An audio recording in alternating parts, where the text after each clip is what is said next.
Welcome to the Lughnassadh service at the Silver Broom Ministries in Sayville. I am your Reverend for today, Reverend Mark Angelo Lyons, and I am really formal. I'm wearing my degree cords. Wow. That's about as formal as I get nowadays.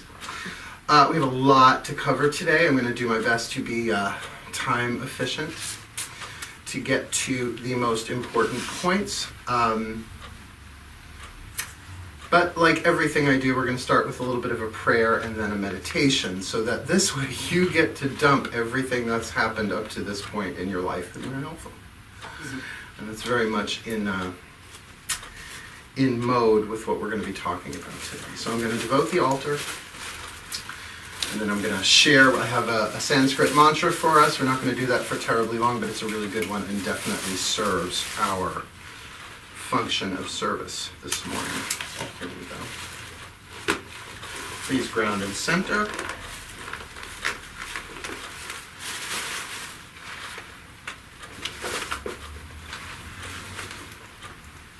And here we go.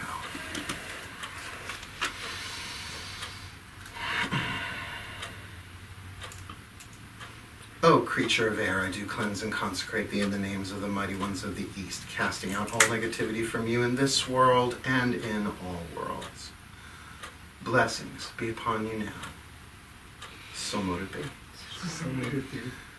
O creature of fire, I do cleanse and consecrate thee in the names of the mighty ones of the South, casting out all negativity from you in this world and in all worlds. Blessings be upon you now. So mote it be. O creature of water, I do cleanse and consecrate thee in the names of the mighty ones of the West, casting out all negativity from you in this world and in all worlds. Blessings be upon you now. So mote it be. So mote it be.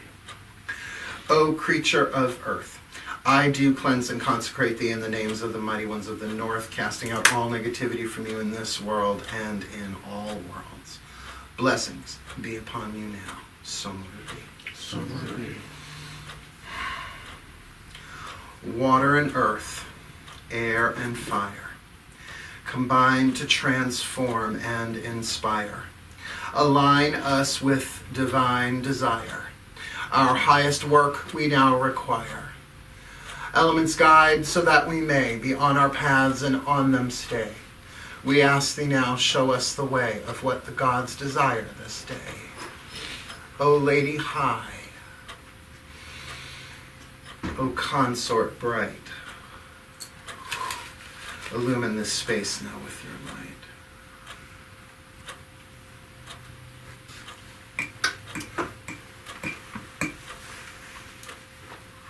So mote it be.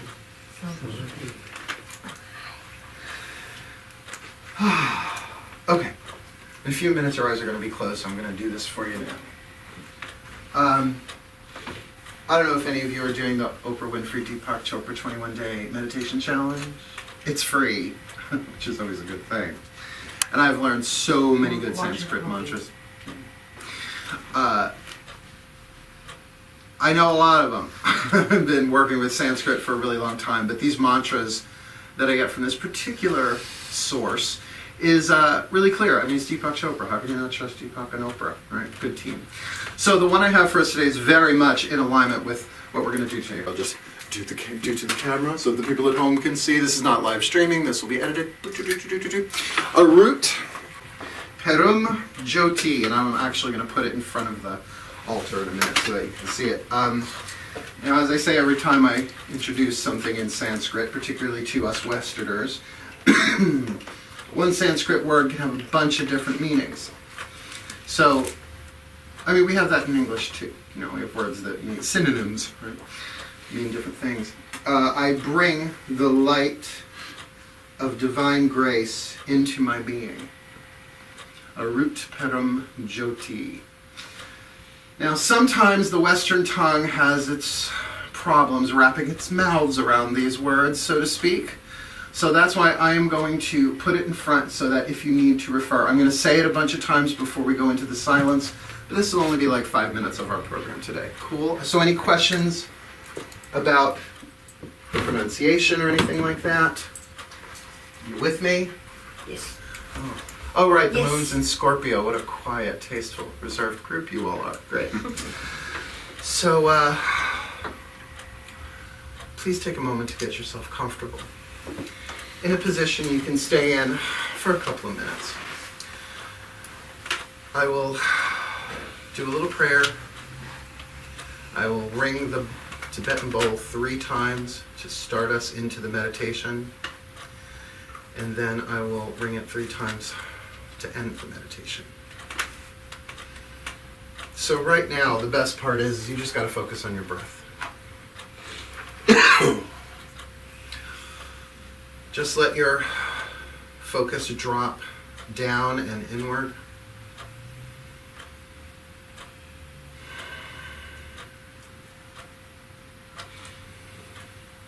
Allowing the breath to be your only focus.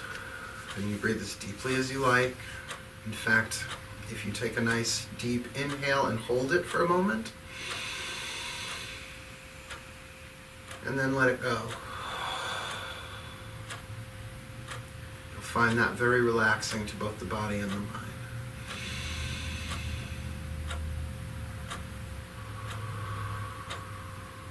And let go.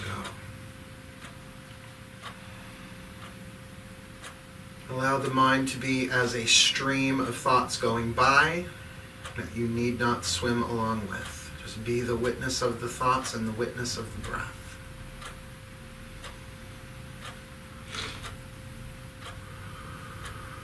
So that you can really clearly now ground and center. Being here now, the past is gone. The future has not come yet, and all we need is now.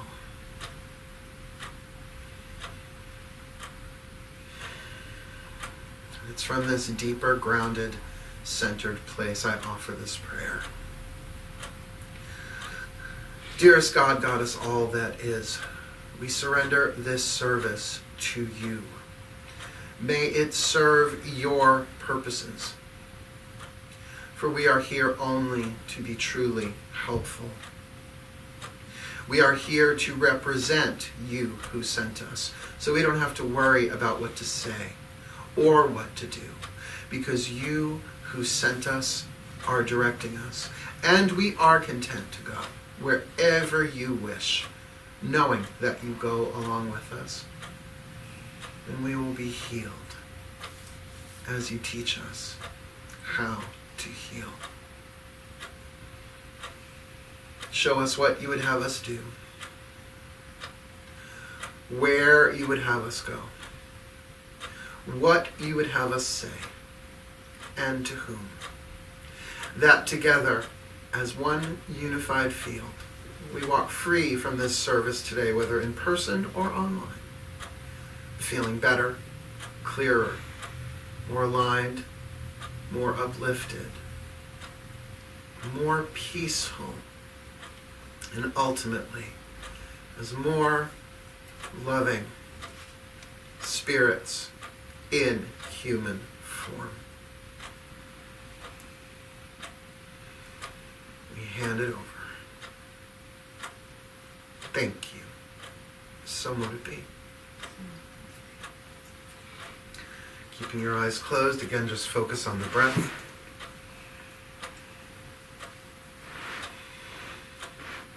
All you have to do with this mantra is just silently repeat it. We do these silently. So that as thoughts arise, you have something to choose other than the thoughts. Mantra, meaning to cover or to protect, or mind tool. That's all this is a mind tool. This one in particular, invoking the light of divine grace into your being.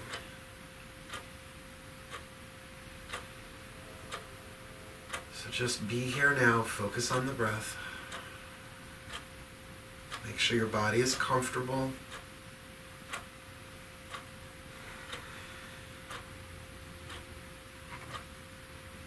If you like, you can turn your hands, palms up, resting in your lap. is to receive, as we introduce the mantra, Arut Perum Jyoti. Arut Perum Jyoti. Arut Perum Jyoti. Thoughts will come, thoughts will go, as they do. Arut Perum Jyoti. Arut Perum Jyoti.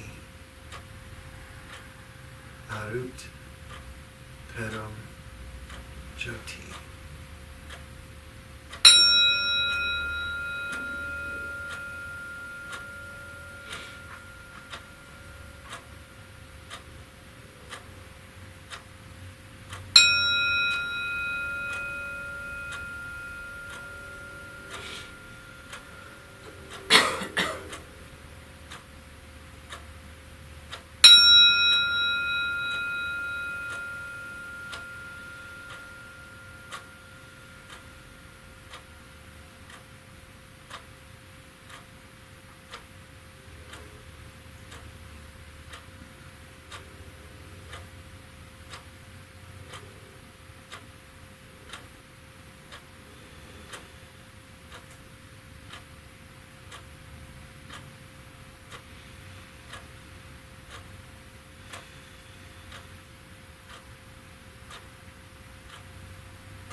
Release the mantra and just focus on the breath.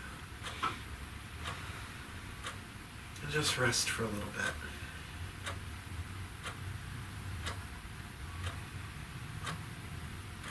And notice how you feel. Just let your awareness scan your body feels and your emotions are, your mind. Just really observe it all from your spirit, from your silent witness awareness. And then as you are ready, you can open your eyes and we'll continue.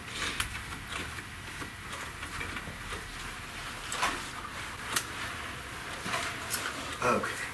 Hold on to your hats, kids. Here we go. Now that you're all nice and peaceful around the center. Lughnassadh. That's a mouthful. It is the festival of the Celtic god Lugh, L-U-G-H, a sun god. When I first started studying the Celts, of course, I had to correlate them to the Greeks, because that's, I know my Greeks. I love my Greeks. So he's sort of like Apollo. Now, Apollo had all sorts of different functions. He did lots of different things. God of healing, god of prophecy. God of the sun is really what he's known for. And Lugh is very much like that. He was a bard, a poet, a warrior, a healer. He sort of a god of all trades, if you will. But what's very interesting about Lugh is that the word, well, it's spelled L-U-G-H. You add the rest of Nasad onto it, the festival of Lugh. The word Lugh is the root of the word illumination. In other words, as it went from Celtic to, well, Roman, which would be Latin, because remember, the Romans conquered Britain and then took stuff and changed it, as all conquering nations do. So it means light, Lugh. So the festival of light sounds a little like Hanukkah, but this is in August. Well, and this is why I do the services early. So when I go home, I'm going to be editing this and putting it out online so that people have a little ahead of time. So because actually Tuesday is Lughnassadh the 1st, although the 1st and the 2nd you get some wiggle room there. It is the first harvest. We'll get back to the light part, but I'm going to get some of your coordinates, your symbolic coordinates in place.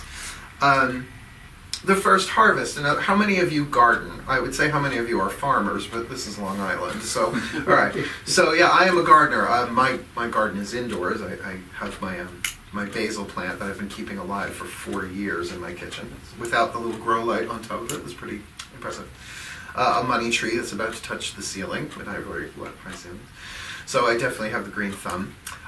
So you know, at this time of year, the tomatoes are coming in, your eggplants, your real water-based. But we may not have total context for this in modern day, but if you think back to our ancient pagan ancestors, what have they been doing for the past month and a half, 3 months, really? Working. Work in the field, right?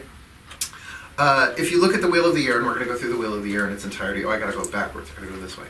Right, we've got Yule, we've got Imbolc, we've got Ostara, we've got Beltane. Letha was the last one, and now we are in Lughnassadh. Well, each one is not just a month and a half. Well, look, I'm actually doing it well backwards. It's not just a month and a half to each one. It's actually a 3-month season. So while we think of having 4 seasons with what are called the lesser Sabbats, winter, spring, summer, fall, and then winter again, we also have the cross quarters, which are also 3-month seasons.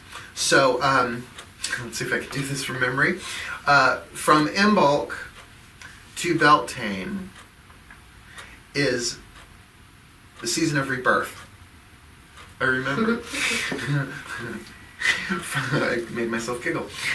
From Beltane to Lughnassadh is the season of fertility. Now think back to Beltane. What do we know about Beltane? That's the Nookie Sabbat, right?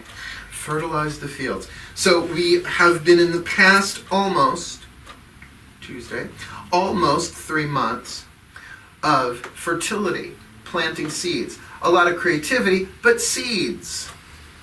You don't drop an acorn in the ground on Monday and get a full-blown oak tree on Tuesday, right? You plant the seed. But now we are in the harvest season. This is the first harvest, so we'll look at Lughnassadh as the first. I'll be back here on, I think, the 17th of September for Mabon, which is, that's the one people really think of as harvest. Why? Because it's the first day of fall.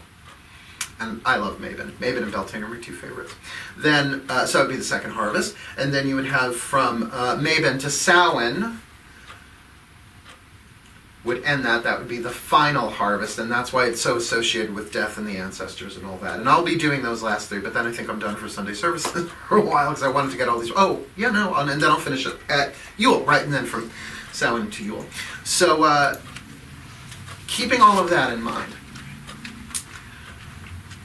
what did you start magically or intentionally or spiritually at Yule. Think back to right before when the holidays hit 2016, where we were in Samhain, dragging ass, getting ready, not dragging ass, dragging your ass, like, oh my God, I just want to sleep. The fields are laying fallow, I want to nap. No, I have to go to office parties and go shopping and get all that stuff done. What is it that you wanted to manifest for this year? That's what you started at Yule. Now you should be seeing your first harvest. Working with the Wheel of the Year magically is a wonderful thing because it allows you to make more gradual life change. Now mine was really simple. I had a very complex year last year, so I was like, let's keep it simple. I want everything to work out for the best. And underline everything, not just my life, not just my friends, not just Silver Broom, not just Drawing the Circle, not just my work, career, vocation, and relationships, everything. Planet Earth, I wanted everything to work out for the best. Now, without going too much into what's going on in the world, it has been a challenge for me to see how everything is working out for the best. Now, in my own life, things are actually flowing pretty well. I have to say, I've had miracles left, right, and center, a lot of grace. Then again, I have an incredibly busy, strenuous isn't the right word, consistent spiritual practice. I spend at least an hour in spiritual practice a day, not all at once, sometimes I break it up. So staying in alignment, I know, is something that I can do to be at my best so that everything works out for the best. So as we now go into, or prepare to go into this next Sabbat, this is where the harvest is not just an external thing, the first harvest, it's an internal thing. So to do this, I must go into the chakras. The thing I love, I am so grateful about the Silver Brooms, it's a place where eclectic witches gather. So I can talk chakras, but do you know chakras aren't Celtic? Did you know that? Did you know? It's a Sanskrit word meaning wheel of life or wheel of light. Yeah, so whatever works, that's really the slogan, if you want to call it, for the Silver Broom Ministries is all who harm not are welcome. We could add in that in the subtitle, whatever works. In other words, whatever works. So I can't not incorporate chakras into my work. I studied way too long as a healer and an energy balancer and all that stuff to not weave that stuff in. So while working with, again, I have to give her credit, reading a wonderful book called Anatomy of the Spirit by Carolyn Myss, MYSS, where she takes the 7 Sanskrit chakras and correlates them to the 7 sacraments in Christianity, but decodes them in a way that really anybody, in other words, a universal principle within them. In other words, this stuff is hardwired into us, and different traditions have interpreted it in different ways. She also takes the 10 spheres of the Tree of Life, the Kabbalistic Tree of Life. I love that people are getting tattoos of that. I'm like, that's a bit much, but hey, never floats your boat. And even though there are 10 of them, they are in 7 levels. Right, so there's, let's see if I can do this right. 1, 1, 2, 1, 2, 2, 1. Yes, I did it. Do the math. I'm sure someone will comment. Click. So while I was reading Anatomy of the Spirit, and this is back probably the early 2000s, I was at the beach. Now, this was when Long Island had nude beaches. Right by the Robert Moses Lighthouse. And I would have my beautiful Maiden Mother Crone tapestry that I would lay on. Gigantic hunks of crystal holding them in place. I'm a Virgo. I can pack rat even to the beach, right? Like my big bag, like not a cooler, not food, not bug spray. I've got my books. I've got a notebook, I've got a pen. And I figured this was, okay. The perk of that is when you're sitting there meditating and reading, the beach pervs leave you alone. Because you appear weirder than they are. So yeah, that really worked well for me. So I'm reading it, and of course I'm writing stuff down and I'm graphing stuff out. I like to make, I like to draw things. I'm not a visual artist, but sometimes seeing it in a picture, like picture says 1,000 words. So while I'm writing them down, okay, well, the root chakra is this, and it's this sacrament, baptism, the Serapho, Shekinah, and I'm going through them all. I realize that Carolyn Myss also in that book adds the 8th chakra. Now, most people are familiar with 7 because they're in the physical body, and those are probably the most available, but the 8th chakra hovers over the head. So when I saw 8 chakras, we have 8 Sabbats in the wheel of the year. And stark naked on the beach, just like a fork in an electric socket. Like when you hit truth, it sizzles you. There's a resonance. It's like somebody went, oh, I would have hit it a lot harder if I wanted to jolt you, so I'm not trying to jolt you. So I was like, well, let's look at this. So I started at the root. I was like, Yule, 2nd chakra, Imbo, went all the way through, and they all clicked like a combo lock. In other words, the symbolic resonance of each one of them really fit. I was like, I wonder if she knows this. Now, I've never communicated with her, never sent her an email.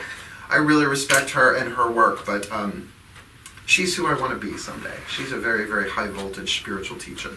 And I'm only going to be 49, so, you know, who takes a real spiritual teacher seriously until they hit 50? So I've had all these years of practice, so rock and roll. Okay.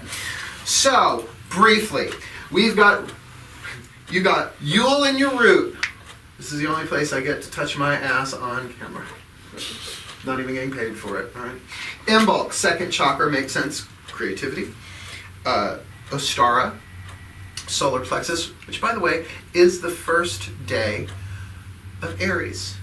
Ostara. And this is self-empowerment, self-personal power. So that one really clicked. This one really hit me. Beltane, the heart chakra. Now, Beltane, the Christian sacrament, is marriage. And what's Beltane? The marriage of the god and goddess. That's when I was like, beach pervs, don't bother me now. This is like too... Throat chakra, which is the last Sabbat we did here. Litha, about willpower, choice. Throat chakra totally made sense because the sun is at its peak, so you don't have to make great, big, huge choices to have really big consequences. But now here's the tricky one.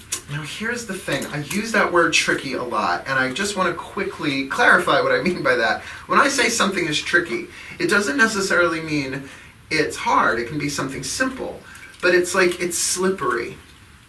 In other words, it's like walking a fine line or walking a tightrope. You really have to hold your balance in order to get what's available in the moment. That's what I mean by tricky. Like I can say certain archetypal forces are tricky, or certain spells are tricky, like love spells are really fucking tricky. Right? Psychic flypaper. Be very, very careful. It's the most dangerous form of magic, in my opinion. So when I say that Lughnassadh is tricky, I mean it. I really mean it, because the third eye is tricky. Now to clarify, our ancient ancestors at this time were getting ready to go out and particularly harvest the wheat, W-H-E-A-T.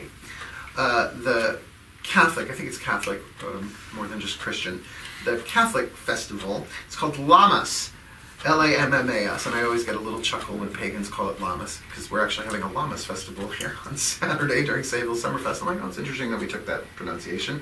But then again, Lughnassadh's a little tricky for press, for print. So, what do you have to do when you're harvesting, right? You have to take what works, but then you have to separate out the wheat from the chaff. You have to weed your garden. Now, I don't have to worry about that all too much in my indoor garden. But, you know, this lovely being and I, the other day, hacking down stuff outside. And, you know, I'm not a landscaper. She's got brilliant landscaping skills. But it was, okay, that can go, that can go. We've got mugwort tied up. We cut down a lot of mugwort. We've got basil. We've got white willow that we took from the white willow bush outside. And we're hanging it. So, like, that's the harvest part of it. But also was like, what's this? Who knows? Gotta go. We had this thorn vine. We thought it was blackberry, except there were no blackberries. We do have blackberries out there. But it was like out of the land of the lost. Or Morticia's greenhouse. That's what it was like. Cleopatra. I have a memory for this stuff, right? Where it was like thorns everywhere. And, you know, it was like growing onto the path. You know, the little side path around the side there. I was like, all we need is a little kid to go run through there.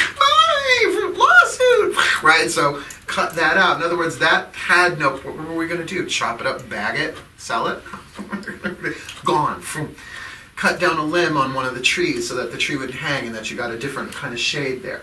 So you get the literal part of that, now get the symbolic part of it. The mind is tricky because the third eye is mental power. All of these chakras are a different flavor of power. Mental power. The third eye can only see one of two things. They're mutually exclusive. It can only see one of two things. Either truth or illusion. Wheat or chaff.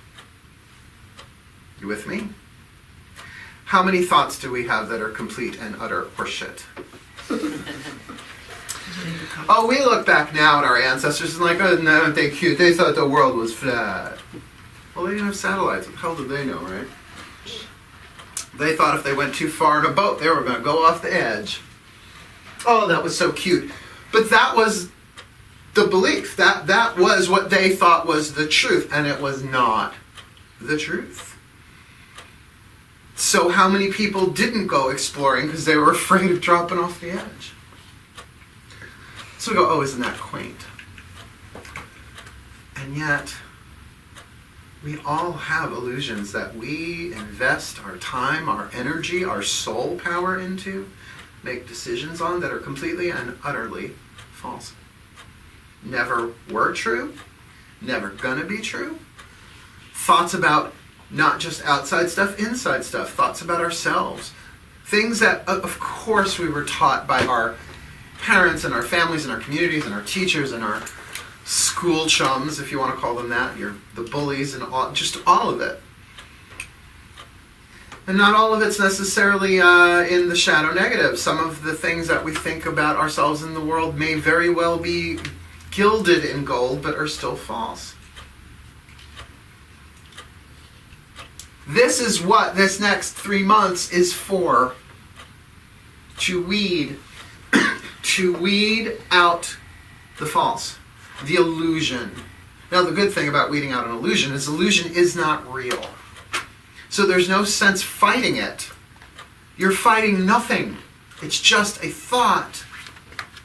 You don't fight an illusion. You replace it with truth. Now, here's a better metaphor. If we're going to let's just put truth on this side and illusion on this side. Well, what is illusion but the absence of truth? You with me on that? Okay, now we're going to switch up the metaphor. Light and shadow. What is shadow but the absence of light? Something's blocking the light. A choice that we made blocks the light. Now, go back 10, 15 minutes. What does the God Lu's name mean? Light. That we have the opportunity for the next month and a half, well, month and a half until Maven, but really 3 months until Samhain. Just let that sink in. We've only got 3 months till Samhain. To really, really harvest the harvest season, harvest the truth. What have you learned this year? Now, this is not going to be a round robin. What did you learn this year? That would be really easy for a Sunday morning service. Or you just ask the question and sit back for the next hour and a half while you all talk. In other words, if you just right off the top of your head say, I learned this, I learned this, I learned this, I learned this, well, that's great. But at the same time, is it true? Have you learned that? Have you integrated it? Or is it just another piece of knowledge? Is it just another illusion that, well, I learned that this person is an asshole.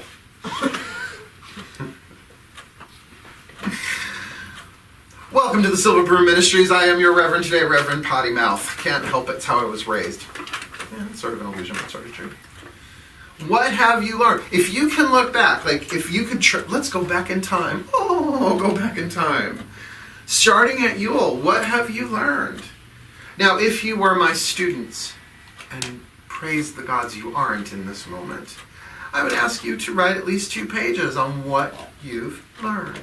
And I mean really learned. Soul level learned. Not just, I learned that there's a new toenail color that looks really good on me. Oh, it's cute.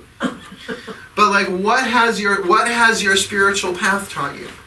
to harvest that. You know, that's why people who journal, I can't journal a lot, I forget to. But at least people who journal on a semi-regular can look back. You know, even if you book a shadow, you know, like, this is really cool. Not only did I learn this spell, because spells, they're just everywhere nowadays, and we're going to talk about spells in a different way in a little bit. But what did I learn from the casting of that spell? What did I learn about my ability to manifest? What did I learn about where I am on my path? Because here's the truth of it. The wheel of the year is not a wheel, it's a spiral. So it doesn't really go like this, it goes like this. You're always evolving. You're always moving forward. It doesn't always look that way, and that's why when you have the thought, I'm stuck, it's an illusion. You're not stuck. You're not stuck. But here's the thing about destiny. You're handed fate, you evolve destiny, or you suffer your fate. That there are times where you wander in the desert. There are times of huge, great, big swatches of your spiritual path where you don't know, where you are in mystery. So what does the third eye do? Fucking Mercury retrograde.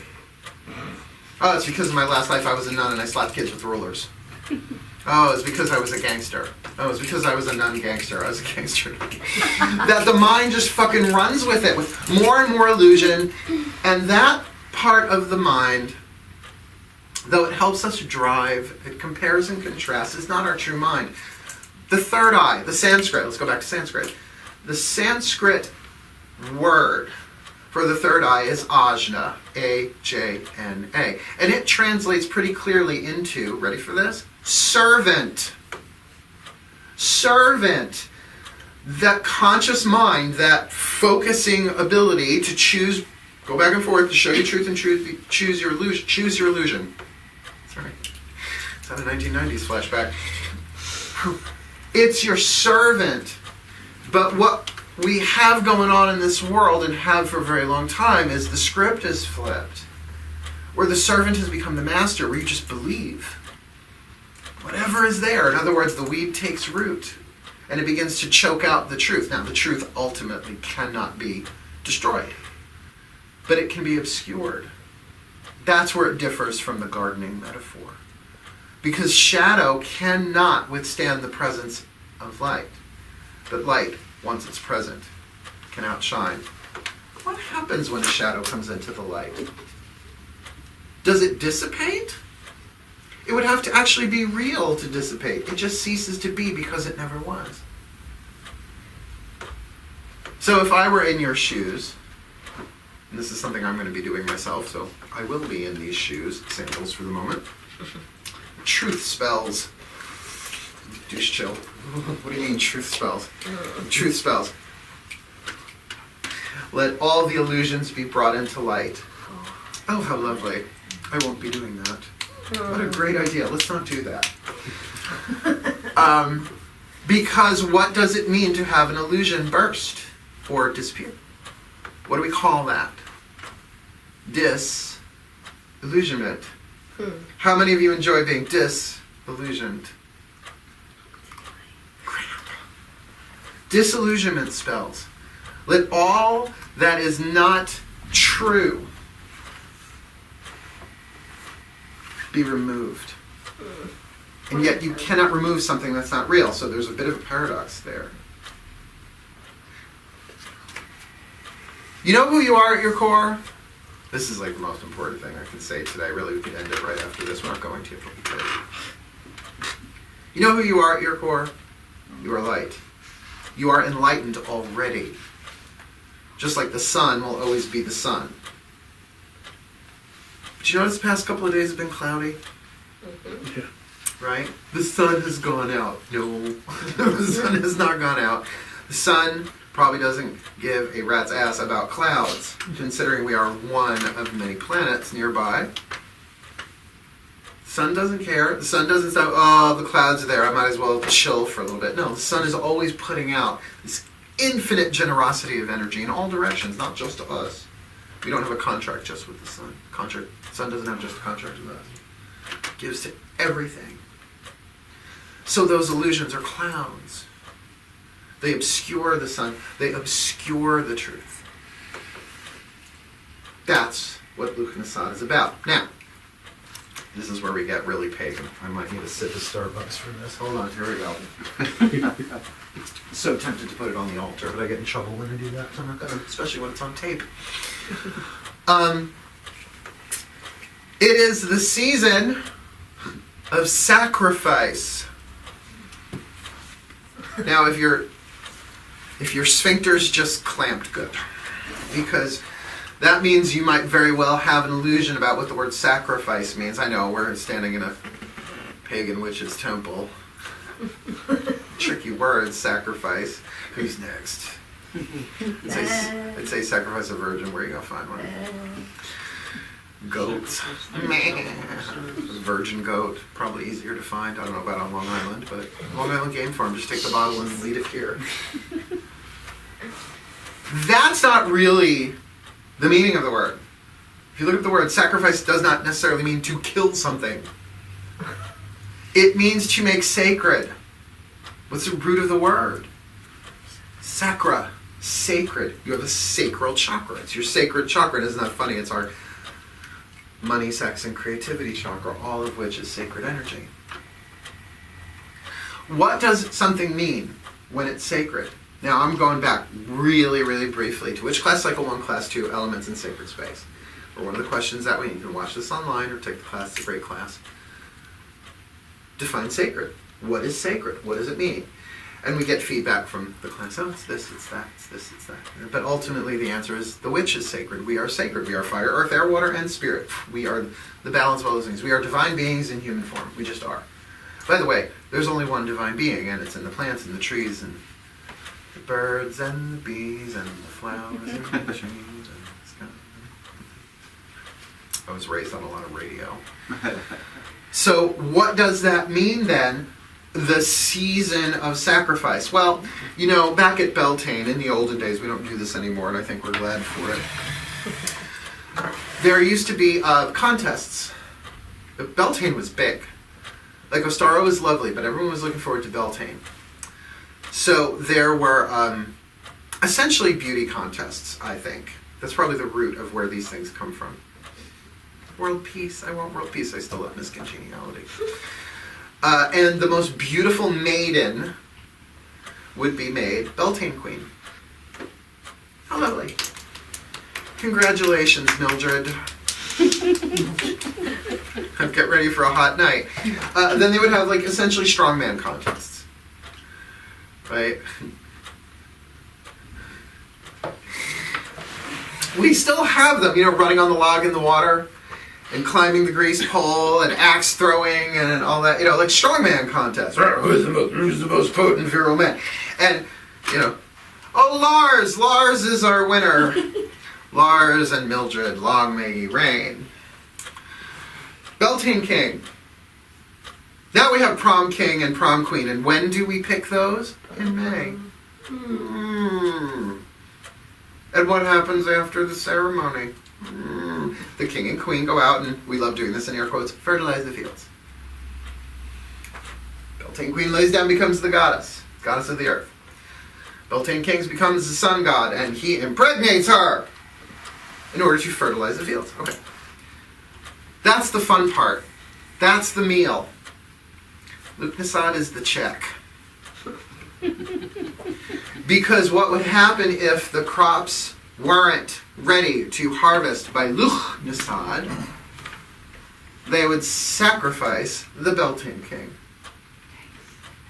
The land and the king are one.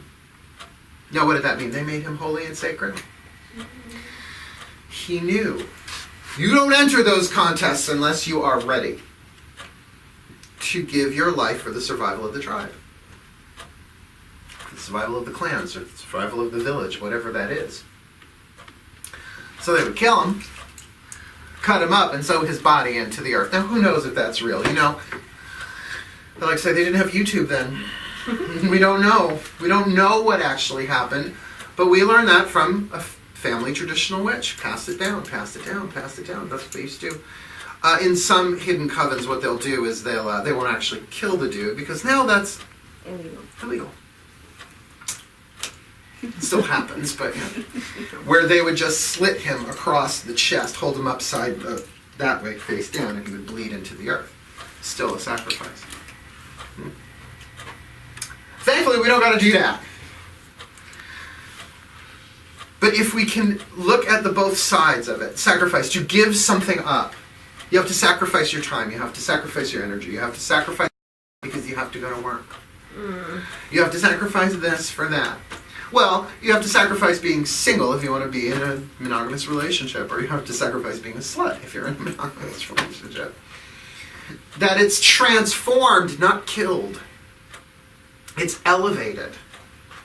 It's, you make it sacred. So we've got the both sides of that, to give something up. Sort of like pagan Lent. Which does not go over well. Yes, I'll give up smoking for a Lughnassadh. No, I won't. I'll do it for a day, a week, until I want to kick my cats. I'm not going to kick my cats. I'll just go buy a cigarette. Not so much. But I can still take that cigarette and make sure I pray with every light up. That I do it consciously, deliberately, to offer it in prayer. How many of you do dishes by hand? Oh, my new condo that I got, I'm getting a fucking dishwasher. That's non-negotiable. I mean, my hands are nice and soft because I use Palmolive. Softens hands while you do. You're soaking in it. I was raised with TV. Sorry, I was born in 1968. But to imagine doing dishes, make it sacred. To bring the sacred to the mundane. Now, how many of you actually sweep rather than vacuum? Well, you do both. Well, I still sweep. Sweep. I sweep this place. By the power of air, I cleanse this place. Which class cycle 1? Also class 2. It's a good class. Give you a lot of the basics in that one, right? Wash, I wash this place. By the power of water, I cleanse this space. When you cook, I know a lot of our cooking looks like this now. It's like a macarena. To actually offer a prayer and bless that food in the microwave, or if you are cooking, I do cook here and there, to really be at least in the present moment without the mind taking you into the past or taking you into the future, or thinking about what a bitch he is, what a bastard he is, or how magnificent they are, and how out of reach they are, how impossible that goal is, and all you're doing there, fucking washing a dish, cooking a meal, making coffee. To make the moment sacred, because the now is always sacred. Here's an illusion for you, the past. Try and find the past right now. It's not here. Try and find the future now. It's not here. All you have is here and now. And if you use the mind as the sacred tool that it is, and continually sacrifice the past and the future by being in the now. You don't even have to think about sacrificing the past or the future. You just focus in the now. That's all you have to do is be here now. Then you are weeding the garden. You don't have to say, okay, what illusions shall I weed today? That's what therapy's for, and you're paying for that. Oh, I think I'll work on my mother issue, my father issue, my support issues, my addiction issues, my this, my that, my this, my that. And that's great. If you're going to pay that kind of money for it, do it. But what are you doing when you're not in therapy? You got to weed that garden. You got to say, I don't know what my illusions are. And that's going to be part of our need fire. Do you know, if you knew what your illusions were, it wouldn't be illusions.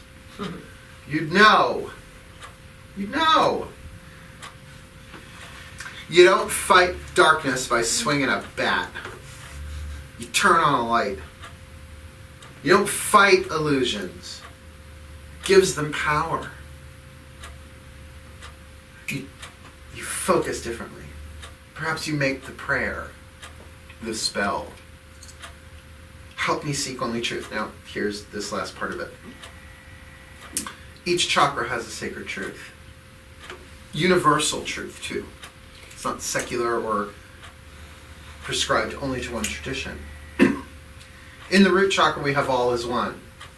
You like that one? All is one? Yeah? Go watch the news.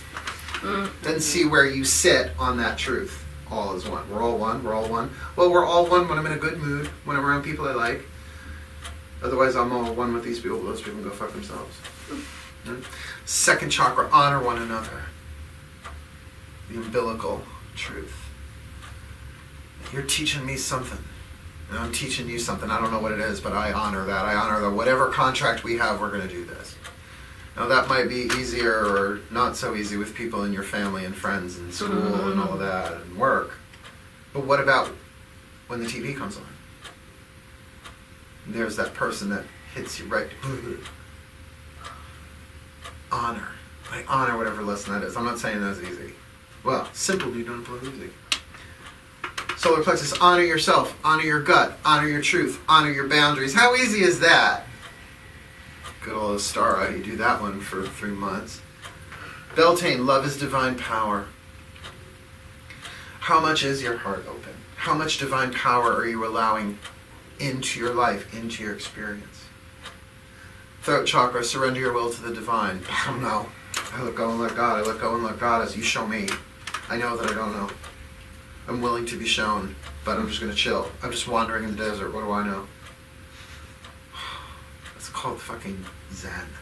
It's called peace. But now here, the third eye. Ready? 3 words. Seek only truth. Seek only truth. Now, truth is light. The third eye, in order to see, well, your physical eyes, in order to see, what do your eyes need? Light! That's your cat. Which is why I love them and yet don't completely trust them. They can see in the dark. You need light. Seek only light. Seek only truth. Now, seek only light, love and light, love and light. Reiki, Reiki, eggs and bakey. Fluffy bunnies with halos and wings. This is Fluffy Bunny with halos and wings. Mark Lyons sign language. Happy Bunny. Right? Everyone is beautiful. Everyone is sacred. That's truth. But also the truth is everyone gets possessed by their pain every now and again. And hurt people hurt people. So if I don't want to take every fucking thing that everybody does personally, I have to reset the mind. No, they're not evil, wicked, mean, and nasty. They're not dysfunctional. They are possessed by pain. And it's not just their pain. Their pain is collective. There's only one pain body. We all share that. And that's part of what we come down here to do, is alchemize that pain that led into gold through awareness, through truth, through forgiveness. Now the thing about forgiveness is, the heart will go, okay. The throat chakra will say, all right, we'll chew on that. And the third eye will go, well, screw them. They did it. They did this. I investigated.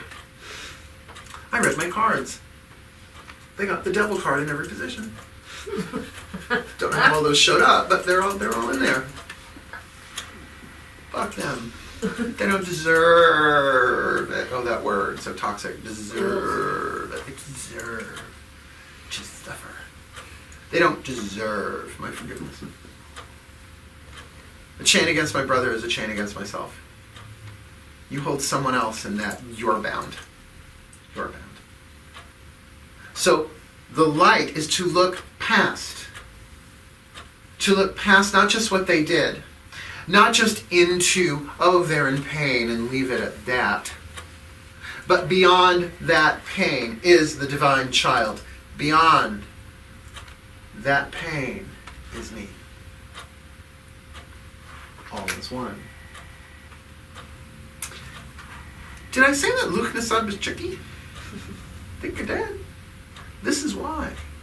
We have the opportunity not to just reprogram our belief systems, because beliefs come and go. Flat earth, remember? Come and go. But to reestablish truth, not just what's true. What's true can change. Today is Sunday. But for the people watching these videos, it may not be Sunday, so that's not true for them. But the truth is, there's only one of us.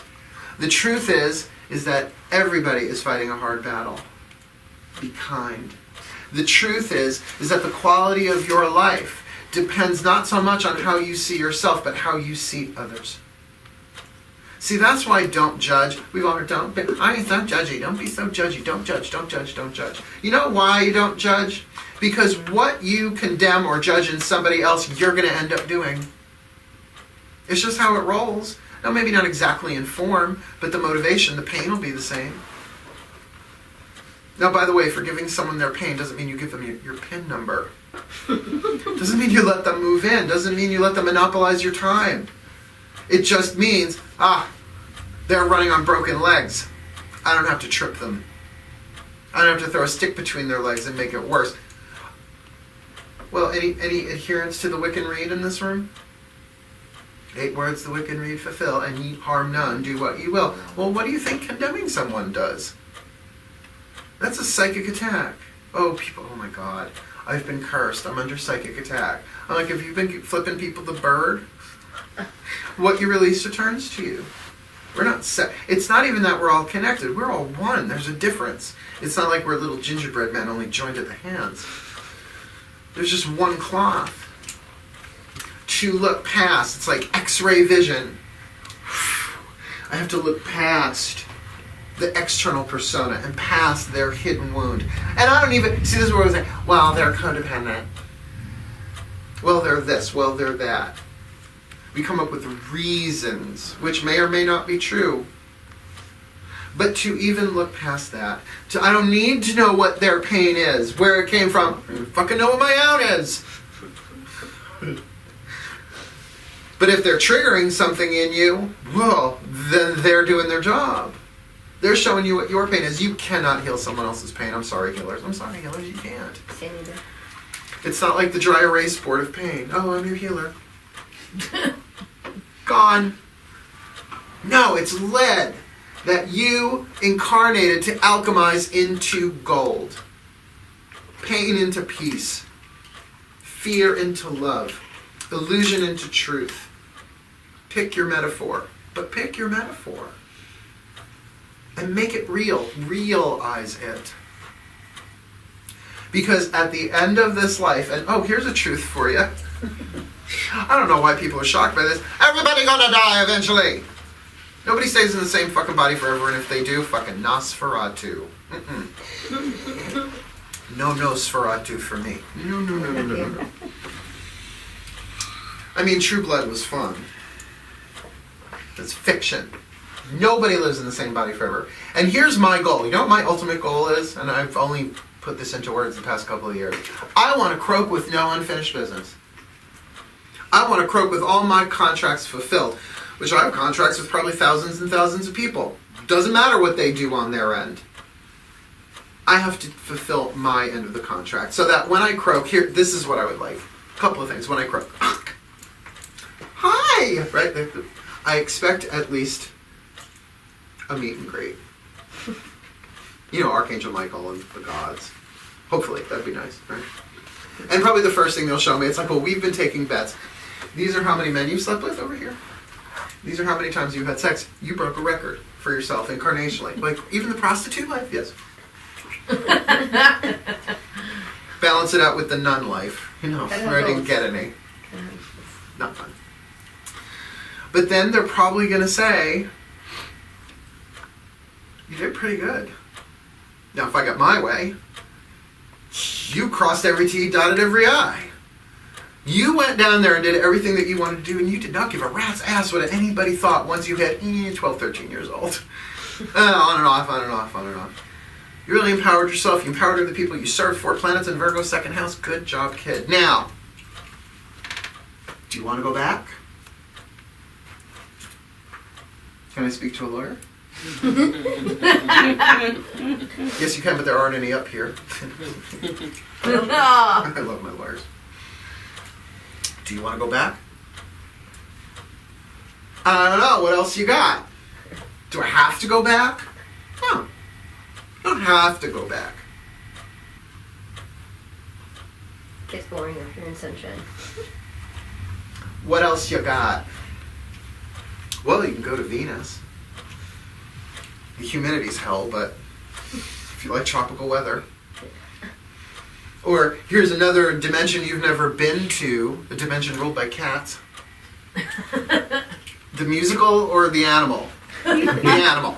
All right, consideration, because I'm not going to a dimension ruled by the musical cats. That's not going to happen. But now you know that one of those is. Probably. Is Discworld available? I would go to Discworld in a heartbeat. Because I'm sure Terry Pratchett got all that from somewhere. But that's the thing. I can't do that if I'm holding illusions and letting them master me. Now look, there are certain illusions that we need in order to coexist in this world. The illusion of separation is the first and greatest. In other words, here's a Roseanne. Remember the show Roseanne? Me, you! You know, like we need that one. Otherwise, driving gets tricky. Oh, I'm one with that truck. Obviously, the illusion of separation. There are certain illusions that we absolutely need because this is a world of illusion. Study quantum physics. I say that a lot. Listen to Stephen Hawking. This world isn't even a solid, real thing. Yet we take it so seriously. Yeah? What if we really all did take a page both from the quantum physicists and the ancient mystics? Because they're starting to say the same thing in very different languages. And we stopped taking this world so very seriously. Now we still go to work. We'd still have to pay bills. We'd still have to eat. We'd still have to poop. Everybody poops. We'd still have to sleep. We'd still have relationships. And in fact, not much would probably change in the outside world. But how we were in this outside world, we would be in the world but not of it. Because we are in this world, but we're not of it. That's the truth. Now, all of this that I've talked about so far, it's year-long, it's lifelong. I'm giving you knowledge. But to incarnate that takes time, takes practice. That's what turns it into wisdom. Last thing for the third eye, and then we're going to set shit on fire. Yay, it's a Needfire Service. I've got the cauldron ready to go. Every chakra also has within it a light and a shadow in terms of a deadly sin and a sacred virtue or grace. Now, I might want to sit down for this for a moment. The deadly sin of the third eye is envy. Now, envy is the big bully brother of jealousy. Jealousy is like the toady sidekick. Yeah, you tell him, boss! Jealousy is petty. Petty jealousy. Envy makes you slash tires. Envy makes you stick pins in dolls. Envy is lethal. That's why I've been saying this for 10 years. They're not called the sevenly mildly inconvenient sins. They are lethal in that they kill people, but they also destroy relationships. There are illusions that are so toxic that they destroy us from within. Just let that sink in. So in other words, when even the green-eyed monster begins to appear, jealousy, you have the opportunity to go, good, now I know. Now I know, instead of it having possessed you. Because that's the thing about the 7 deadly sins. They possess you. They come from pain. They come from the collective pain body. They are illusions based on the illusion of separation. You, separate from me over there, have something that I want and I don't have. Do you know what that is? That's anger at the self projected onto the person. Anger at yourself for not having the thing that they want. And it's rarely about the form. It's about the content. It's not about what they have. It's about what you think they have feels. And as long as you are in envy or jealousy, you really can't have it. You could have it in form. You won't have that same feeling. Because there is a great big huge black cloud in front of the sun. You're not seeing clearly. So how can you manifest something that feels wonderful? Where you're like, neener, neener, neener. Not great. Not great. So what is the grace? Is the grace of sacred knowledge. Now there's that word. Sacred. Sacrifice. Knowledge. Knowledge. Tricky because the third eye is the language chakra. So you can gather knowledge. Oh, please, can you gather knowledge? How many of you, I love doing this, how many of you have read The Four Agreements by Don Miguel Ruiz? Really good book. Really simple. Let's see, be impeccable with your word. Fuck that. Sorry, Don Miguel. By the way, his first name's not Donald. Don means father. It's not Donald Miguel Ruiz. Just like to clarify that. So be impeccable with your word. Okay, work on it. Ready here, ready here. Try. Don't take anything personally.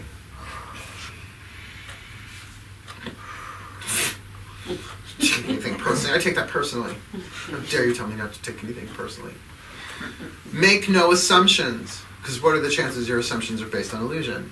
It's very third eye. Yeah. And do your best. There, I just gave you information. That's not knowledge. Knowledge is something that you take in, that you pray for. I want to know. I want to know truth. Can you know illusion? You bet your ass you can. You bet your third eye.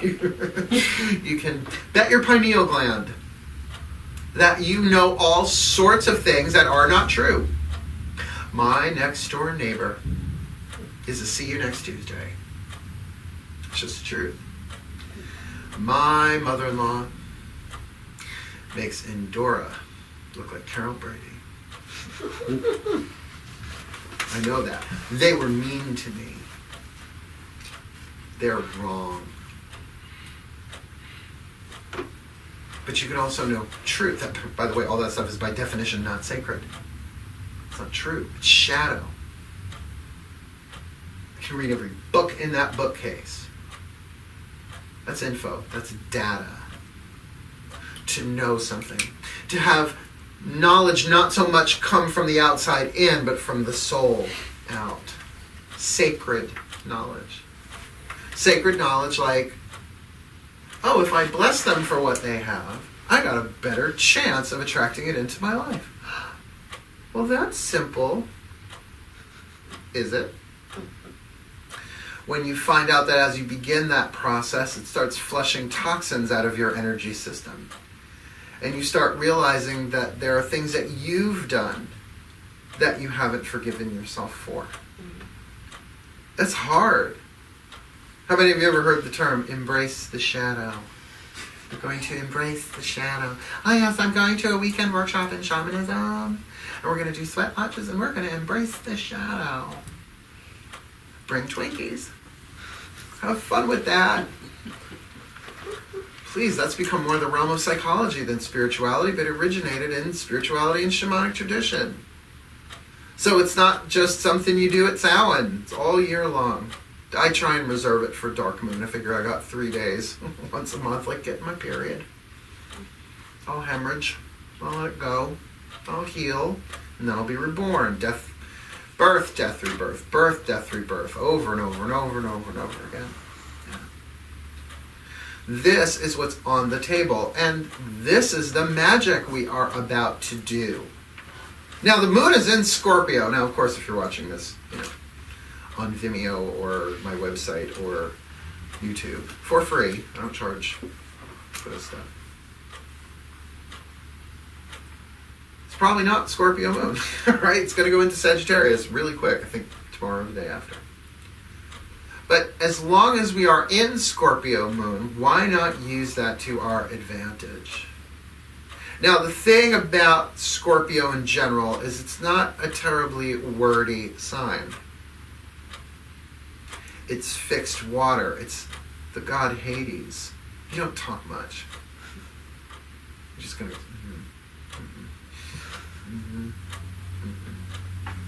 It's feeling. It's emotion. So we are going to actually create light here. How many of you have been to a Needfire here before? Only a few. Well, you're in for such a treat. You get to go watch Reverend Mark Pope Pyro. Okay. Here in this cauldron, I have several ingredients of my own design. Give you a little stir. Oh, we've got some frankincense, some myrrh, some dragon's blood, some... I don't think there was any copal left. Some chamomile, and some holy salt that we've blessed. It's not like you could just... Can I have some holy salt? I guess kosher salt would be holy salt that it's blessed. But, I could just throw a match in there, and that's like no fun, because it's just going to go... Pfft. That's why we have an accelerant. 91% isopropyl alcohol. Don't try it at home, kids. Or if you're going to try it at home, make sure you have fire-safe material like a cast iron and let's make sure we put the whole one away. The thing about this is that, yeah, it's pretty. Okay, let's move this too while we're at it. Watch him go clockwise. Is that here is an opportunity, because we are in this room on Sunday, July 29th? 30th. Is today the 30th? Oh, right, because it's tomorrow. Yeah. The 30th. To ring the bell before everybody else. To get a head start on this. Because I'm going to go home and I'm going to edit this, and this will be out online tonight if I have my way with it. So, to really go deep. Because even though none of your faces are on camera, and if you did, get up and walk in front of the camera, I have ways of editing that, covering it up, whatever, that this energy will be carried to all corners of the earth wherever somebody watches it. So there's a resonance to it. So here's your opportunity to serve. Now, usually when I do this, I go around the room and I say this, say this, say this, say this. Like fill in the blank, right? So we could do, I sacrifice this. I sacrifice my mind. I sacrifice my work. I sacrifice my career. I sacrifice my relationship to my mother-in-law. I sacrifice chocolate. I sacrifice... And again, that sounds like I give it up. But it's asking to be made sacred. So we're not going to do all that so much, but we are going to end... with a praise circle. And I will talk about that when we get there. Good. Would you mind turning off the lights for me?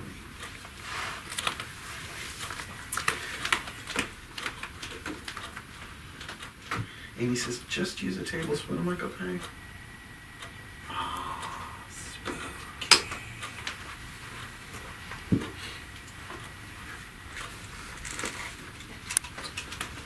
Are you ready? Are you ready? Are you ready? Are you ready? Go get him, girls.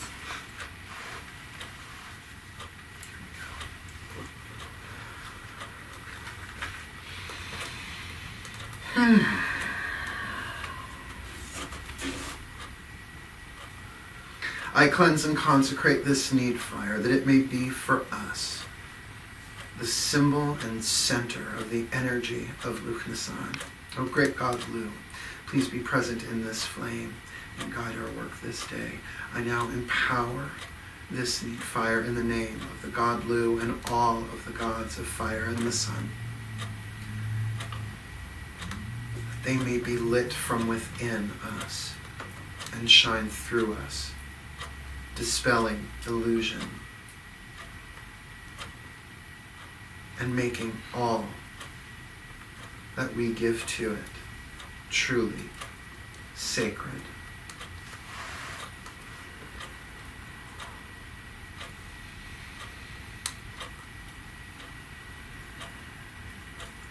So would it be.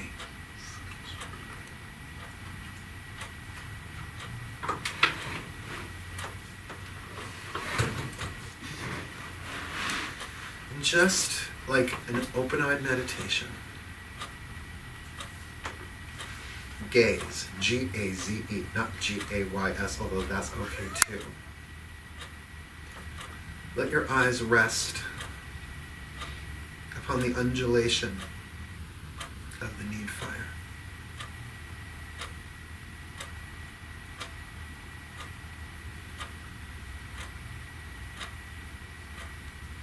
And what are the thoughts that you know aren't true, but that nonetheless you guard, you keep, you hide away?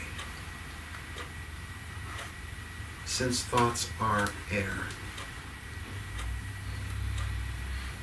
Use your inhale to connect with the thought once you've identified one, and your exhale to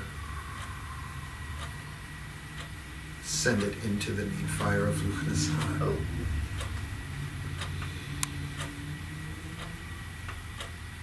Thoughts of poverty.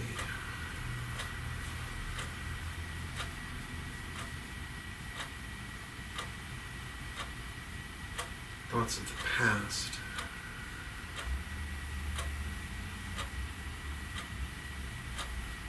Fear of the future.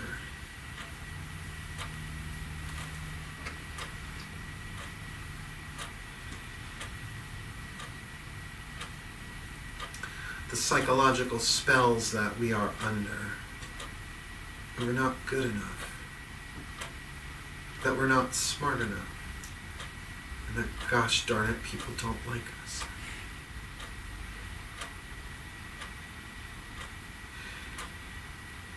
That there's never enough time. That there's never enough money. That there's lack of any kind. These are collective societal spells woven purely in lead, purely in illusion.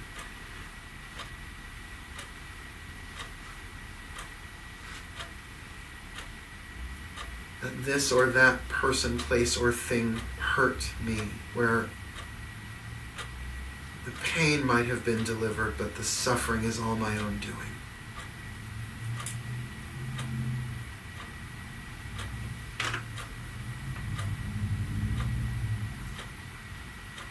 Allow this need fire to help you see differently, think differently. Fire is the element of transformation. Let your mind be transformed.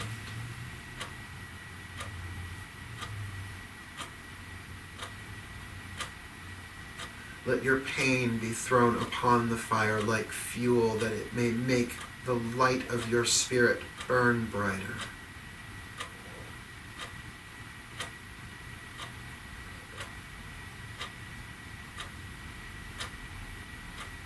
Because the truth is, everything's working out exactly the way it's supposed to in your life, in your world, and in the world. Not that everything happens for a reason. Reason is a human thing.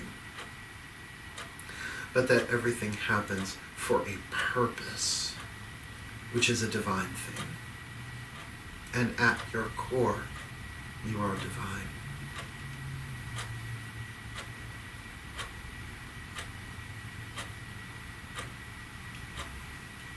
Are you willing?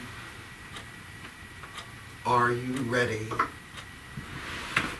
Are you able to allow your masks, your personas, your false identities to go into the fire, that they be transformed? You can still have your name. You can still have your identities in this world. But do you know there's a difference between the actor and the role they play? Mother, father, sister, brother, child, employee, employer, witch, Christian, Jew, Muslim, Buddhist, on and on and on. All real in this world, all chosen or adopted one way or another. But essentially who you are? No. How do you see yourself? How do you know yourself?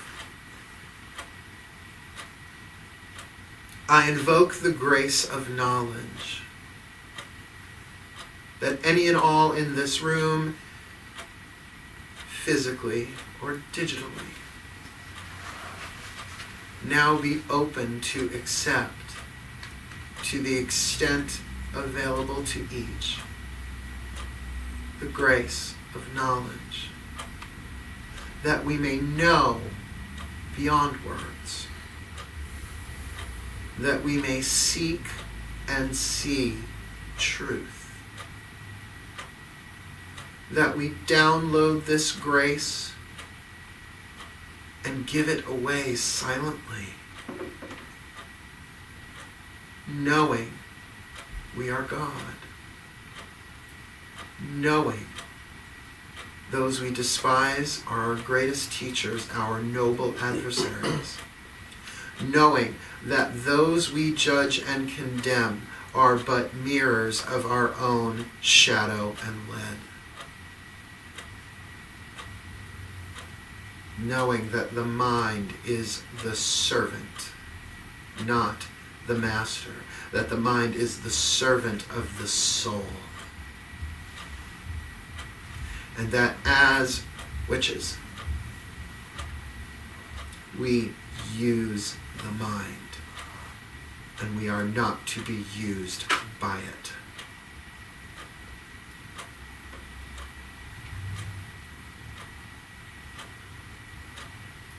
May divine light stream. In truth, it always is. A never-ending supply. But the truth is, truth changes us in this world. And we want to manage the speed. We want to control the speed at which change happens, and what an illusion that is.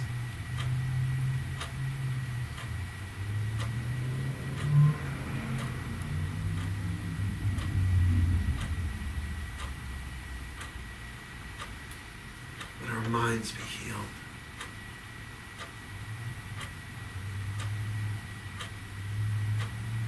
We sacrifice our perceptions that we receive vision. What we perceive in illusion, let us now have vision of truth, to see beyond the appearance, into the essence, beyond the form, into the content, that we may know truth, that we may know light, that we may know the gods in ourselves and each other. We sacrifice our relationships, that they be made sacred. Sacred vessels of healing, learning, and growth.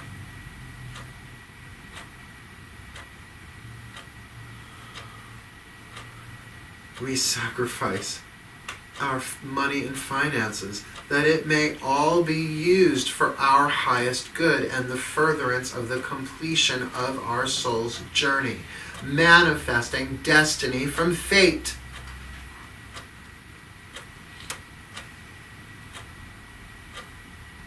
That we may see beyond the seriousness of this world and find the humor, the divine comedy. That what we think of as chaos is perfect divine order, and that we are always provided for. The grace of providence is always ours, but we get to choose to see otherwise.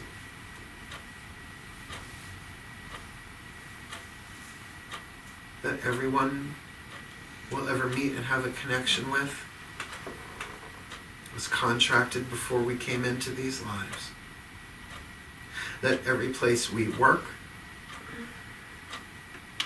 contracted, chosen, prior to being born, choreographed, and everywhere we will ever live, plotted, planned by necessity.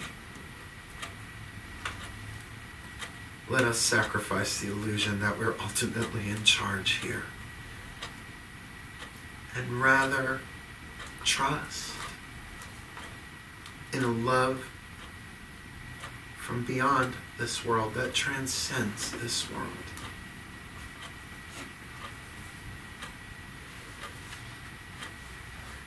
Hence, perfect love and perfect trust of those who created us, not in the world, but in source, in spirit. The forging of our souls was not done by us. We are creations, thoughts in the mind of God, made manifest in an illusionary world, a world that has a beginning and will eventually end. But who we are is eternal. No beginning, no end. Birthless, deathless, guiltless, sinless, pure, holy, sacred, divine manifestations.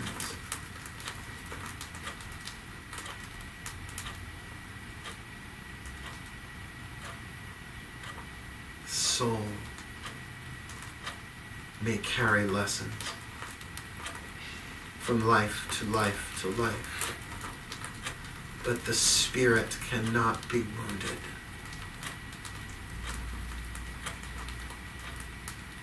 Obscured, yes. By choice, yes. Then let us choose again. Let the witches be the ones who rise up in power, in wisdom, in love. Let our third eyes open, that the light of truth may flow in, clearing the lenses of perception and giving us true vision. This is our spell. This is our prayer. This is our path. This is our way home. And what the gods have created, nothing can put us under.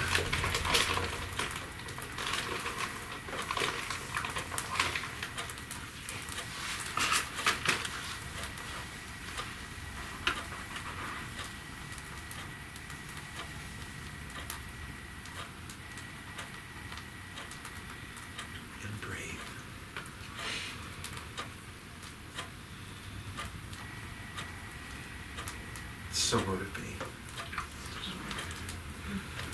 With the remainder of our time, we're just going to do a little exercise called Praise Circle. But for today, we're just going to do praise. And here's why.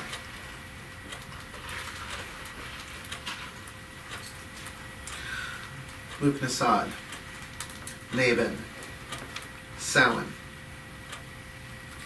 Praise, gratitude, love. This is the upward spiral. Love is the highest vibration that we can hold in a physical body. Some you can hold it so long it turns into bliss, and then it can blossom into ecstasy, but it's all that higher stages of divine love. People want to know what true love is. Well, seek only truth. You'll find true love, that it was inside of you all along. All those Nora Ephron movies were right all this time. All of those stories which your grandmother maybe hopefully told you. Everything you need is inside of you. Right?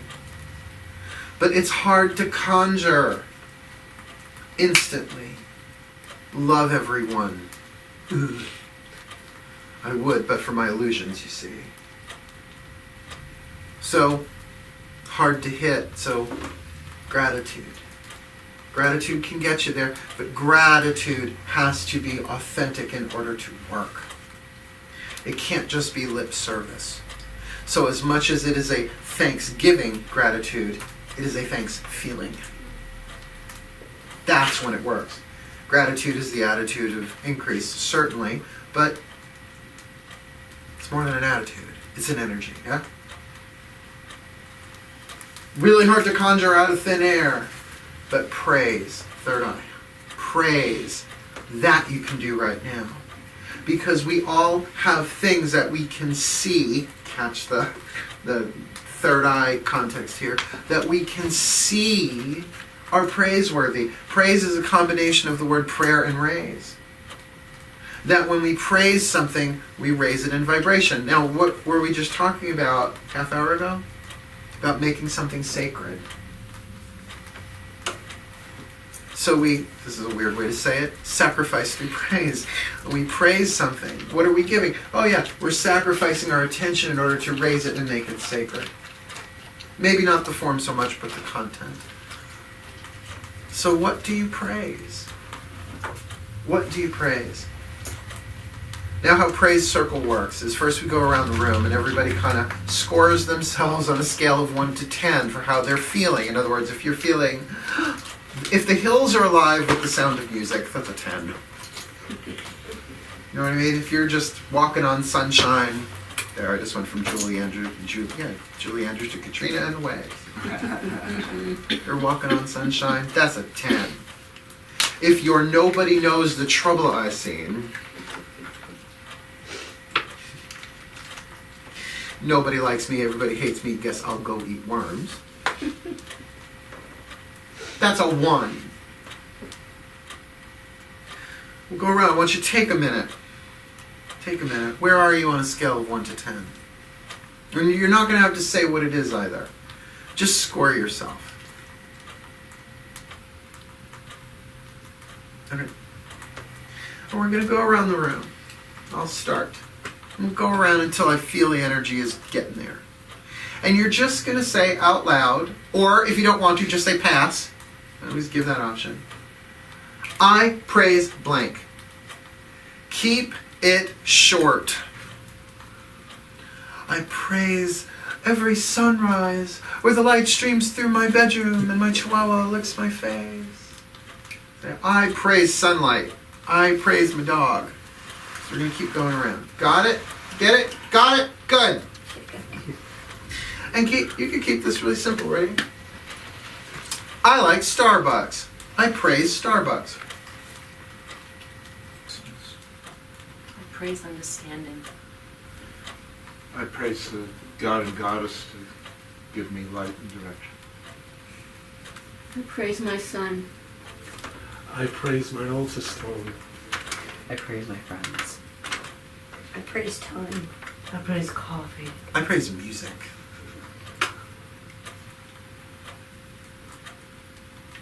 I praise being able to see the purpose for my lessons. Praise my children. I praise my family. I praise my husband. I praise TV.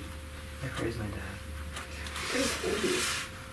I praise food. I praise air conditioning. Like, keep it simple, people. Praise air conditioning. I praise my heart chakra. I praise the flowers. I praise my pets. I praise my deck. I praise the neighbor's cats. I praise the weather. I praise dirt. I praise my haircut. I praise burritos. Notice I'm going for really easy things to praise. I praise burrito. In other words, I really praise burritos. I really mean it. What do you praise? I praise ladybug. I praise tea. I praise water. Yeah. Yeah. I praise ding dongs. Me too. I'm sure we have a different definition. I praise my guides. I praise potatoes. Praise taco seasoning. I praise my dog. I praise really good sex. I praise cornucopia. I praise candles. I praise comic books. I praise my alone time. I praise my car. I praise lavender. Praise my alarm clock. I praise Nag Champa. I praise Wonder Woman the movie. I praise incense. I praise my crystals.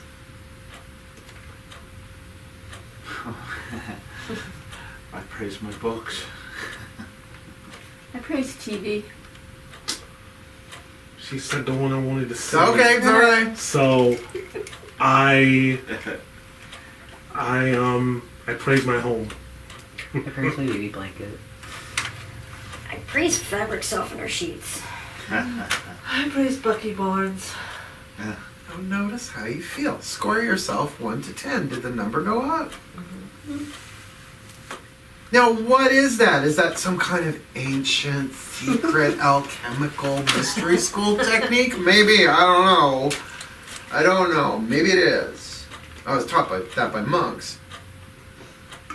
But more importantly, you focused the mind. You used the mind as the tool that it is.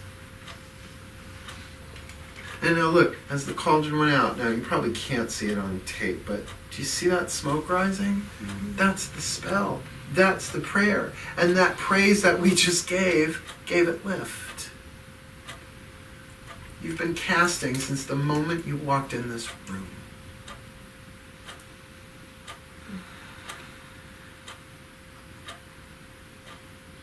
The truth is you could go turn on that light. If you wouldn't mind. Okay, prepare your eyes. Okay, here we go. Big light, big light. Yeah. There we go. All right, yeah. The truth is, it's not just that you are capable of great power. You are already powerful. It is not your wounds you are ultimately afraid of. It's not your weaknesses you're ultimately afraid of. You use them like tools. You use them as excuses, as limitations of why things don't happen the way you want them to. You're afraid of your power. That's truth. You're afraid that if you were really empowered, that you really saw clearly, that you would be alone. Or you would find is you're all one. You would find that there is nothing to worry about. You would look past the politics of this world, which shift and float like bloat and weather, always changing. Pendulum swing left, pendulum, I'm sorry, I have to do camera. Pendulum swing left, pendulum swing right. Your soul has been on this planet more times than you have clean underwear in your drawers right now. And I mean your literal drawers as well as the ones at home. You have survived mud, flood, famine, pestilence, death, war, bad food, bad relationship. What is a bad relationship? A relationship where the lessons outweighed more than you were ready to learn at that time. That's all that is.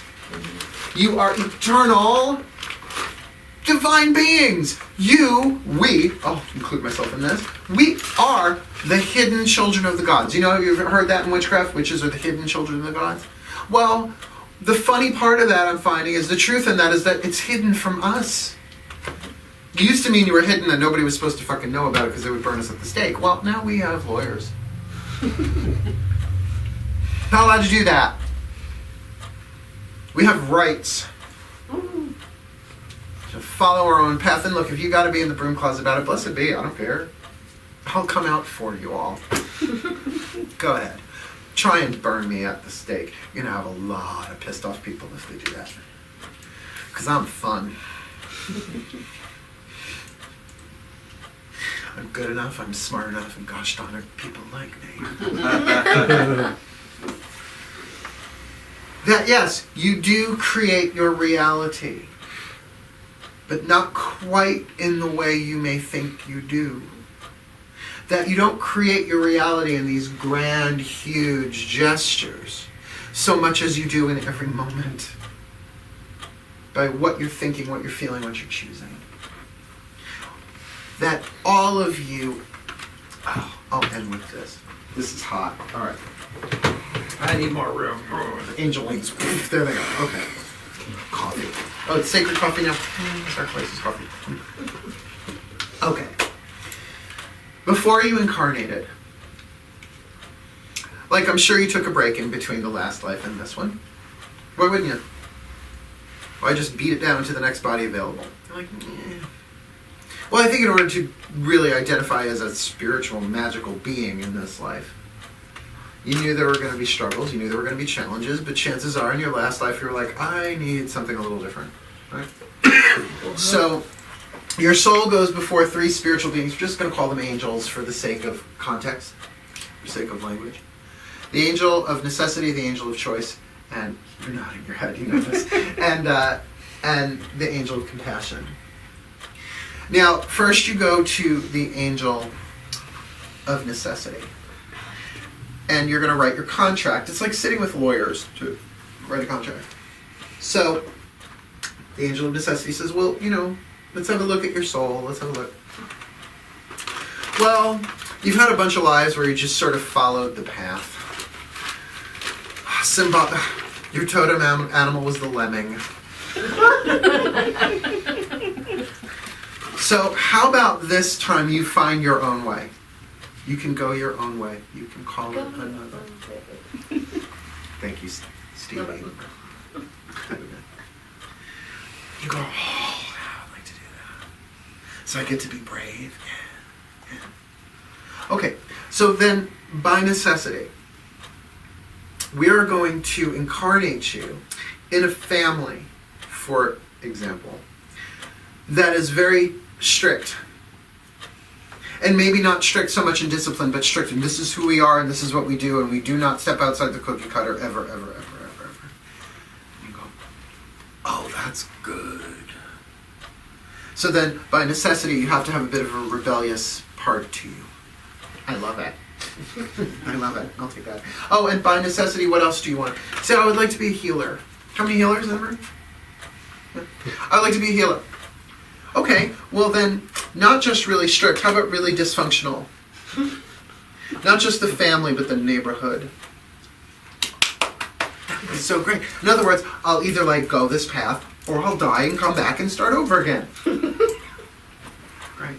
Let's add one more, just for necessity, out of fun.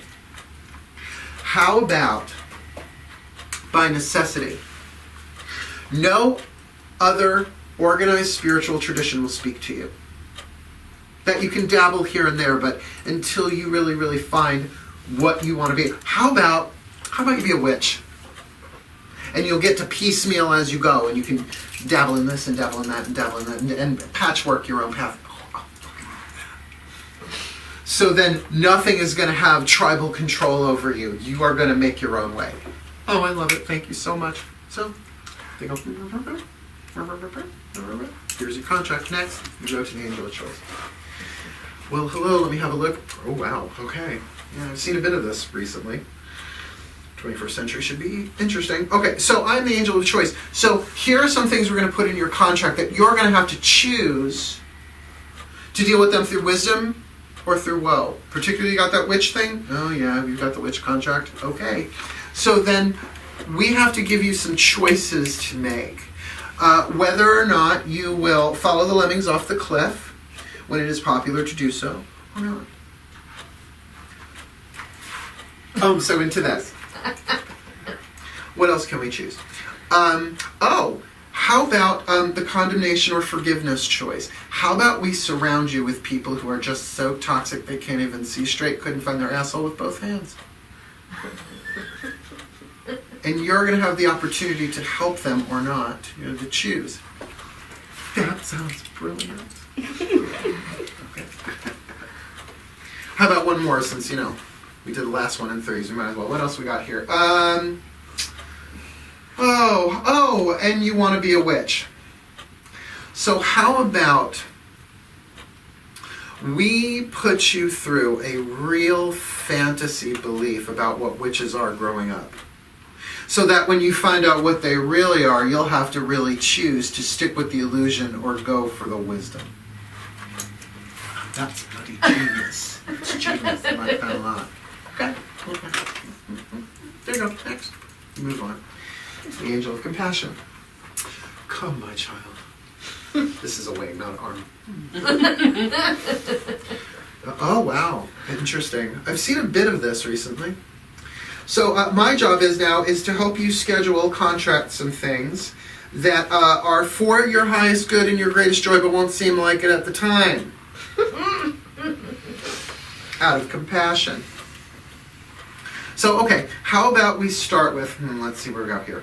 That you are going to be offered opportunities that will look really, really good and make you a lot of money, but your soul's just going to say no. And if you go for them, they will destroy everything you've built up to that point.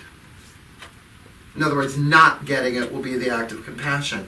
Oh, that sounds good. That sounds challenging. Who wants to just incarnate with like an easy contract? That's we're eternal. We do it again anyway. Okay, good. Oh, sure. Okay. Let's see what else. How about a rampant romantic sexual attraction to someone that you can't have because they are, let's just say, addictive and possessive? That sounds dramatic. I kind of like that. That's got a little spice in it. Do I get to sleep with them? Yeah, once. Okay.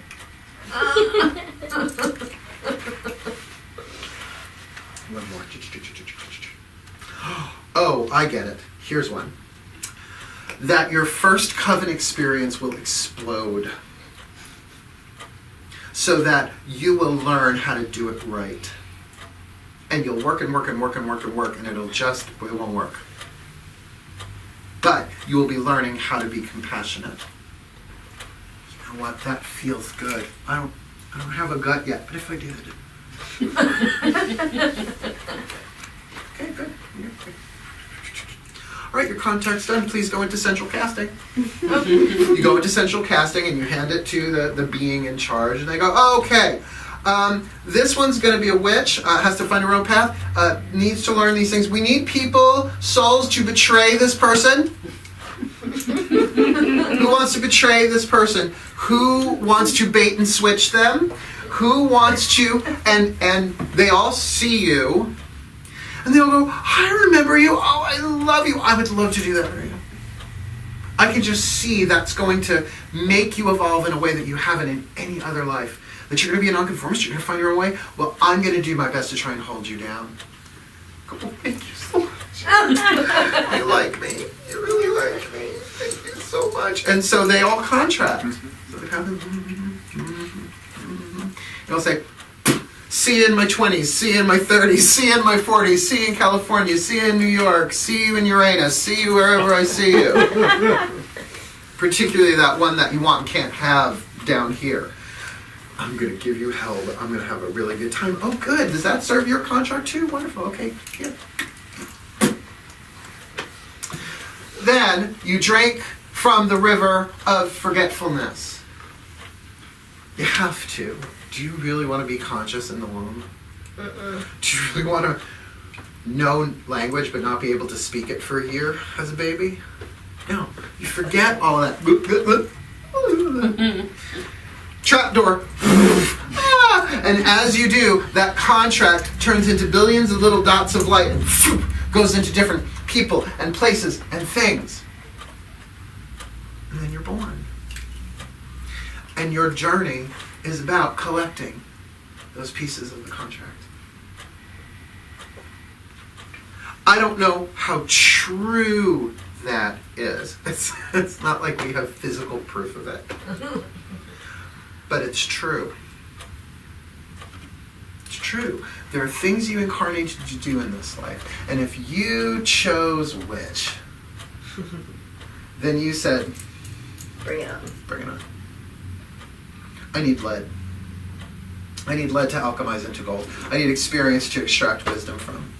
And if you're a healer, don't expect the healthy to show up.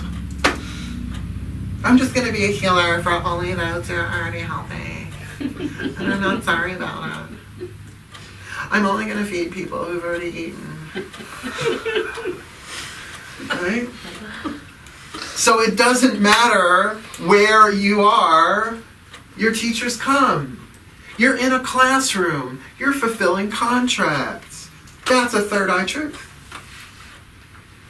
So it's not just starting today, Tuesday, and for the next month and a half to 3 months that you only work on this. But these are the symbolic coordinates that we as witches and pagans have access to. And we're a small part of the world's population, so why not us? I'm not saying we overthrow the world. There is no world. It's an illusion.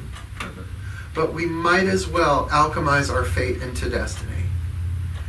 Because your eye color is your fate. You can't change it. Contact lenses don't count. But what you see with them and how you see with them, that's your destiny. Now take that and run with it. Truth or illusion? Got it? Let's end with a prayer.